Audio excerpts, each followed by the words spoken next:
नमस्कार साथियों, एक बार फिर से आप सबका बहुत बहुत स्वागत है। आज हम चर्चा करेंगे कि कोई भी किसान अपनी ज़मीन गिरवी रख करके बैंक से लोन कैसे लेता है। ये लोन लेने का जो प्रोसेस है वो किस प्रकार से है, कितना % ब्याज देना पड़ता है, कितने समय के लिए होता है, क्या पात्रता है, कितना मिलता है, ये सब कुछ हम इस वीडियो में समझेंगे। तो आप वीडियो को शुरू से आखिर तक देखिएगा, स्किप मत करिएगा, आपको पूरी जानकारी मिल जाएगी। तो देखिए, हम चर्चा कर रहे हैं कि ज़मीन पर लोन। ज़मीन पर लोन का मतलब कौन सी ज़मीन? तो खेती की भी ज़मीन हो सकती है, प्लाट की ज़मीन हो सकती है। तो ज़मीन के कागजात हम बैंक में जमा कर देते हैं, यानी कि बैंक में हम अपनी ज़मीन गिरवी रख देते हैं और उसके बदले हम बैंक से धन लेते हैं, कर्ज लेते हैं। वही ज़मीन पर लिया गया लोन कहलाता है। बैंक से लिया जाता है और बैंक में सरकारी बैंक भी हो सकती है, गैर सरकारी बैंक भी हो सकती है। तो देखिए, सबसे पहले हम समझते हैं कि बैंक से लोन किसको मिलता है। तो हम पहले देखेंगे कि पात्रता। देखिए, बैंक से लोन सबको मिल सकता है। जो सरकारी नौकरी करता है उसको भी मिल सकता है, जो नहीं करता उसको भी, जो जिसका खाता है वहाँ पर उसको भी मिल सकता है। सब अलग अलग प्रक्रिया है, लेकिन स्पेशल आज चर्चा हो रही है ज़मीन पर लोन। तो जैसे मान लीजिए आपका किसी बैंक में खाता है, तो वो बैंक सरकारी भी हो सकती है, जैसे कि SBI, Punjab national bank, bank of Baroda, ये सब, या फिर एक्सिस बैंक, ICICI बैंक, कोई भी बैंक हो सकती है।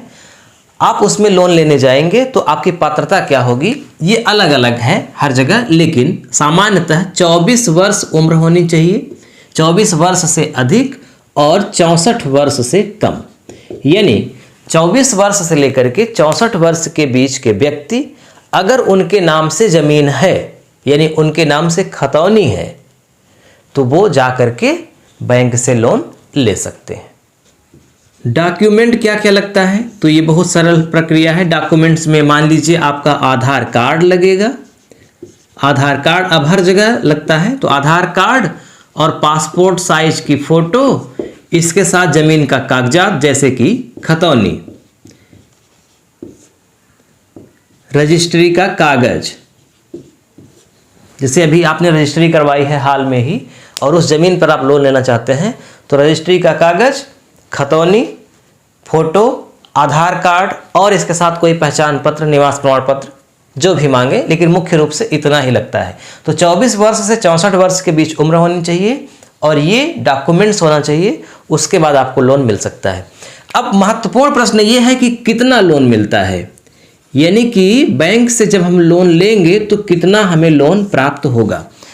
तो देखिए, इसमें जैसे मान लीजिए कि आपकी कोई ज़मीन है, तो उस ज़मीन का जो सर्किल रेट होगा, यानी कि सरकारी जो रेट होगा, उस रेट का 90% अधिकतम, यानी कि ज़मीन की जो वास्तविक कीमत है, ज़मीन की कीमत का अधिकतम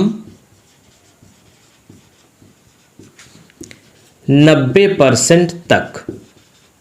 जैसे अगर आपकी ज़मीन 1 करोड़ रुपए की है, तो आपको अधिकतम 90 लाख रुपए लोन मिल सकता है, इसके ऊपर नहीं मिल सकता। 90% से कम ही मिलेगा, ये तो अधिकतम हो गया। ये आपकी क्रेडिट पर निर्भर करता है। अगर आपका वहाँ पे रिकॉर्ड अच्छा है, बैंक में आपका अच्छा टर्नओवर होता है, ठीक है, किसी प्रकार का कोई चेक बाउंस नहीं हुआ है, बहुत सारा रिकॉर्ड देखा जाता है, अगर उसमें आप मेंटेन किए हैं, सब ठीक है। इसके साथ ही आप अगर अच्छी इनकम करते हैं तो सरकार को टैक्स भी देते हैं, इसका भी एक रिकॉर्ड है, ITR है, तब जो है 90% तक आप प्राप्त कर सकते हैं, अन्यथा इससे कम ही मिलेगा।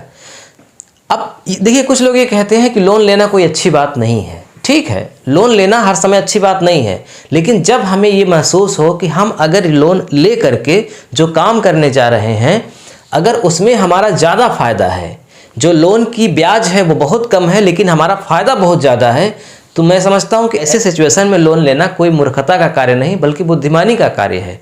क्योंकि जितने भी बड़े लोग बने हैं, बिजनेस किए हुए हैं, उद्योगपति हैं, वो सब लोन लिए थे। जो जितना ही बड़ा इंसान है आज के समय में व्यापार के क्षेत्र में, मैं समझता हूँ वो उतना ही बड़ा कर्जदार है। सब लोगों ने लोन लिया है। तो लोन लेना कोई बहुत बुरी बात नहीं है, लेकिन हाँ, उससे बेनिफिट अच्छा होना चाहिए, न कि लोन लेकर के लोग अय्यासी में उड़ा दें। तो ये तो अपनी समझ पर निर्भर करता है कि हम लोन का पैसा क्या करेंगे। तो ज़मीन की कीमत का 90% तक लोन मिल सकता है, इससे ज़्यादा नहीं मिलेगा। लोन की अवधि कितनी है, यानी कितने समय में लोन को भरना होगा। तो लोन को EMI पर भी आप जो है किस्त बाई किस्त भी जमा कर सकते हैं, इकट्ठा भी जमा कर सकते हैं। तो इसमें 1 वर्ष, कम से कम 1 वर्ष तो लगेगा ही। 1 वर्ष से लेकर के अधिकतम 20 वर्ष तक के लिए लोन पास हो सकता है। जैसे मान लीजिए, अभी मैं आपको एक लास्ट में एक उदाहरण के माध्यम से समझाऊंगा कि मान लीजिए कि आपने बैंक से 5 लाख लोन लिया, तो अगर आप उसको 1 वर्ष में चुकाना चाहते हैं तो कितनी किस्त आएगी, 2 वर्ष में चुकाना चाहते हैं तब, 3 वर्ष में चुकाना चाहते हैं तब। तो वो आखिर में आपको एक उदाहरण के माध्यम से समझा दूंगा। अभी आप समझिए कि 1 वर्ष से लेकर के 20 वर्ष के बीच में आपको लोन मिलेगा। इसका जो ब्याज है, वो ब्याज का भाव क्या है, तो देखिए कम से कम 7% वार्षिक, कम से कम की बात हो रही है। 7% वार्षिक का मतलब कि 100 रुपए पर 7 रुपए का ब्याज 1 वर्ष में, 1 महीने में नहीं, 1 वर्ष में कम से कम। इसके ऊपर ही लगेगा 8%, 9%, 10% भी बैंकों पर निर्भर करता है। कुछ बैंकों में ज़्यादा है, कुछ बैंकों में कम है। तो कम से कम आप मान के चलिए कि 7% तो भरना ही है वार्षिक। अब जितना ही लंबा आप करेंगे उतना ही ज़्यादा आपको ब्याज देना पड़ेगा। जैसे आप 1 वर्ष के लिए ले रहे हैं तो 7% का ब्याज कम ही होगा, 2 वर्ष कर देंगे तो ब्याज ज़्यादा देना पड़ेगा, मूलधन उतना जमा ही करना पड़ेगा, उसके साथ साथ ब्याज बढ़ जाएगा। अब इसमें एक चीज़ और है, अगर आप निश्चित समय के भीतर अपना कर्ज चुका देते हैं तो 3% की छूट भी मिल जाती है। KCC पर भी छूट मिलती है, KCC के बारे में आपको हम अलग से बताएंगे। यहाँ भी 3% की छूट मिल सकती है अगर निश्चित समय के भीतर ब्याज को भर दिया जाए, रकम को लौटा दिया जाए तो। अब प्रश्न ये उठता है कि आखिर ये जो हम ऋण लेते हैं, कर्ज लेते हैं, इसका उपयोग हम कहाँ कहाँ कर सकते हैं। क्या मान लीजिए कि हमको आवश्यकता हो गई बेटी की शादी करने की, तो क्या हम अपनी ज़मीन पर लोन ले सकते हैं क्या? तो ऐसा नहीं है, आप हर प्रयोजन के लिए लोन नहीं ले सकते। आप अगर खेती पर लोन ले रहे हैं, मतलब ज़मीन पर लोन ले रहे हैं, तो आपको कृषि से संबंधित ही कार्य करने पड़ेंगे, वो दिखाना पड़ेगा। जैसे आप ट्रैक्टर ले सकते हैं, है ना, क्योंकि ये खेती के काम आता है। आप पशुपालन कर सकते हैं, मतलब भैंस खरीद सकते हैं, गाय खरीद सकते हैं, बकरी खरीद सकते हैं, मुर्गी पालन, मतलब इस तरह का जो कृषि से संबंधित रोजगार है वो कर सकते हैं। तो ट्रैक्टर खरीद सकते हैं, पशुपालन कर सकते हैं, या फिर कोई बड़ी खेती भी कर सकते हैं। कोई ऐसी फसल जो ज़्यादा उपयोगी होती है, जिसमें ज़्यादा धन प्राप्त होता है, जिसे बेच करके, तो वो भी कर सकते हैं। यानी कि कृषि कार्य से संबंधित ही आप कार्य कर सकते हैं लोन लेकर के। आप कोई दूसरा कार्य नहीं, यानी आप कोई फैक्ट्री नहीं लगा सकते, कोई उद्योग नहीं कर सकते, वही करेंगे जो रिलेटेड हो कृषि से। अब कौन देता है, तो बैंक से ही मिलता है। बैंक में एक सरकारी होते हैं, एक गैर सरकारी। तो सरकारी में आप मान लीजिए कि SBI से मिल जाएगा, PNB से मिल जाएगा, पंजाब नेशनल बैंक से मिल जाएगा, है ना, बैंक ऑफ बड़ौदा से मिल जाएगा। प्राइवेट बैंकों में आप जाएंगे तो ICICI बैंक से मिल जाएगा, आपको एक्सिस बैंक से मिल जाएगा। तो इस तरह से आपका जहां भी जिस बैंक में खाता है वहां से आपको लोन मिल जाएगा। एक चीज़ मैं आपको और बताना चाहूँगा, जब आप बैंक में लोन लेने जाते हैं तो आमतौर पर बहुत सरल प्रक्रिया नहीं होती है, वापस कर दिया जाता है। बैंक मैनेजर ऐसा बहाना बना करके, बता करके आपको वापस कर देगा। कोई ऐसा डॉक्यूमेंट्स, कोई ऐसी चीज़ बता देगा जिससे आपको लगेगा कि अब हम मतलब नहीं ले पाएंगे, क्योंकि आप उस कंडीशन को पूरा नहीं कर पाएंगे। लेकिन एक चीज़ आप जान लीजिए, हर बैंक में एक सामान्यतः बैंक मैनेजर के पास ये अधिकार होता है कि वो अपनी जिम्मेदारी पर, अपने विवेक पर 10 लाख रुपए तक का लोन दे सकता है किसी को भी। यानी अगर आप 5 लाख रुपए मांग रहे हैं, मान लीजिए कि आपकी तो खेती है, तो खेती अगर आप 10 लाख की ज़मीन है तो आमतौर पे 8 लाख 7 लाख तो मिल ही जाएगा। मान लीजिए इससे भी अगर आप ज़्यादा प्राप्त करना चाहते हैं और आपका कोई धंधा है या आपका कहीं से पैसा रेगुलर आ रहा है खाते में, उस तरह से भी अगर आप लोन लेना चाहते हैं तो आप 10 लाख तक ले सकते हैं। ये बैंक मैनेजर के ऊपर डिपेंड करता है। अगर वो नहीं देता तो इसका जो बैंक के बड़े अधिकारी हैं उनका कोई रोल नहीं है, केवल बैंक मैनेजर का। 10 लाख के ऊपर जब आप लोन लेते हैं तो फिर बैंक मैनेजर के ऊपर वालों की जिम्मेदारी हो जाती है। तो जब भी आपको वापस किया जाए या बहलाया फुसलाया जाए, समझ जाइए कि आप कन्विंस नहीं कर पा रहे हैं बैंक मैनेजर को। तो चलिए, अब इतना समझने के बाद अब हम समझ लेते हैं कि अगर मान लीजिए कि हम 5 लाख बैंक से लोन ले लें, SBI बैंक से मान लीजिए, तो हम उसको किस तरह से चुकाएंगे। देखिए, हम आपको एक यहाँ पे डाटा दिखाने की कोशिश कर रहे हैं। SBI state bank of India, भारतीय स्टेट बैंक है, और मान लीजिए कि ये 8% पर आपको इसने कृषि लोन दिया, जमीन पर लोन दिया। घटता बढ़ता भी रहता है, वो उस समय तत्काल उसका क्या चल रहा है उस पर डिपेंड करता है, लेकिन औसतन मान लीजिए कि 8% पर उसने दिया। कितना दिया? मान लीजिए कि उसने दिया 5 लाख रुपए। अब आप 5 लाख रुपए किस्त में चुकाना चाहते हैं। हर महीने आप चाहते हैं कि एक किस्त बंध जाए और हम 1 वर्ष में इसको चुका दें। तो अगर आप इसको 1 वर्ष में चुकाना चाहते हैं तो जो हर महीने की किस्त आएगी वो आएगी 43,494 रुपए। 43,494 रुपए हर महीने आपको जमा करने हैं। पहले महीने, दूसरे महीने, तीसरे महीने, ऐसे ऐसे 12वें महीने तक।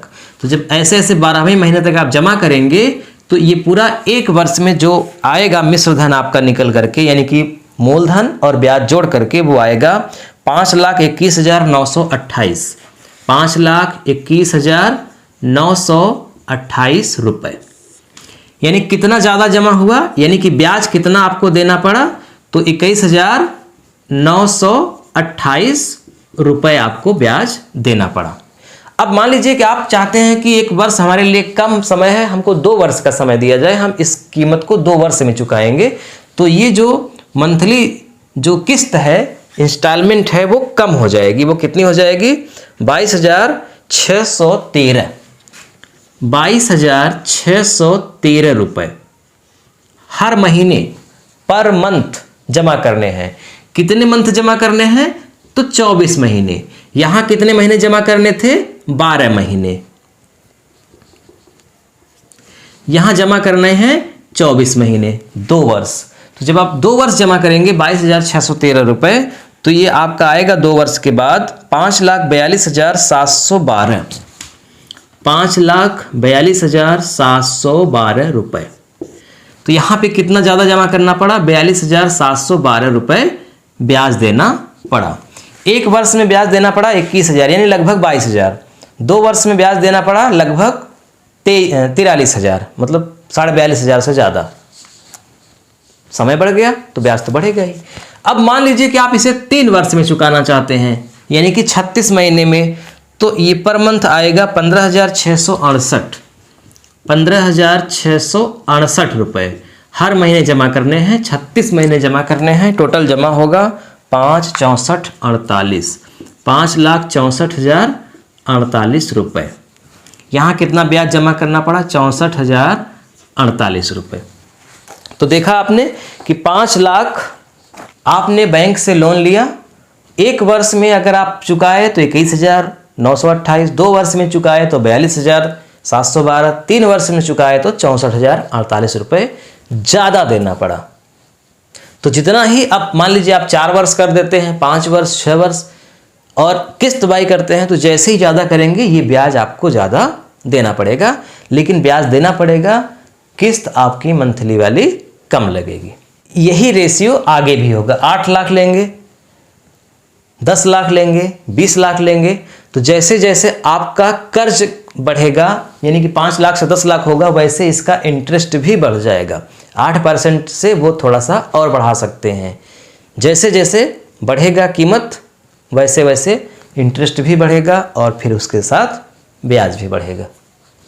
तो ठीक है, आज बस इतना ही। आज मैं आपको संक्षिप्त में अगर बताऊं तो आपको क्या बताया कि आप बैंक से लोन लेना चाहते हैं, आपके नाम से ज़मीन है, तो ज़मीन गिरवी रखकर, यानी ज़मीन के कागजात बैंक में जमा हो जाते हैं। एक तरह से ज़मीन को बैंक गिरवी रख लेता है, ताकि जब आप मतलब उसका कर्ज ना चुका सके तो वो आपकी ज़मीन ले, इसलिए गिरवी रखा जाता है।